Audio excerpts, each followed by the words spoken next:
The second step to building a stateless server architecture is to build a template based on the pools and policies that we've just developed. Let's show you what this looks like. So if we go into the UCS GUI and we take a look at creating a template, we would just click on the Servers tab and then create a service profile template. At this point, I would go down the list on the left from the networking to the storage, the zoning, and so on and so forth, and then pull configuration from the pools and policies that I've already set up. Now there's two types of templates. There's what we call an initial template and an updating template. When you configure an initial template and then you create a profile from it, that profile gets the settings that are available in that template at that time.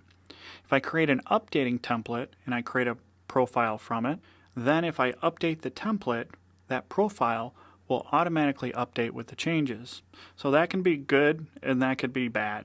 It all depends on how you look at it. For instance, it could save me a lot of time to change the configuration on all my ESX servers by just updating the BIOS in my configuration template. Or it could cause me a lot of hassle because I update my template and then it makes that change on all the servers in my environment. So you have to decide how you want to do that, but obviously it can be very beneficial for your environment when it's used in the correct manner. So as I start creating my template, I want to decide things, for instance, how many interfaces do my servers require, and I would just add that to the template. I can also decide specific known good settings for the adapter that I add to my template. For instance, what's the name of the adapter, which MAC addresses it should be assigned, whether it should use Fabric A as the primary communication in and out of the fabric, or whether it should use Fabric B, whether I should enable failover. All of these settings can be specified on a template by template basis. And once again, everything can be a policy or a pool or a template, so I could even use a known good VNIC template for each of these adapters that I'm adding to my server. Not only can I configure how many Ethernet adapters my server has, but I can also configure the order in which they are available to the operating system.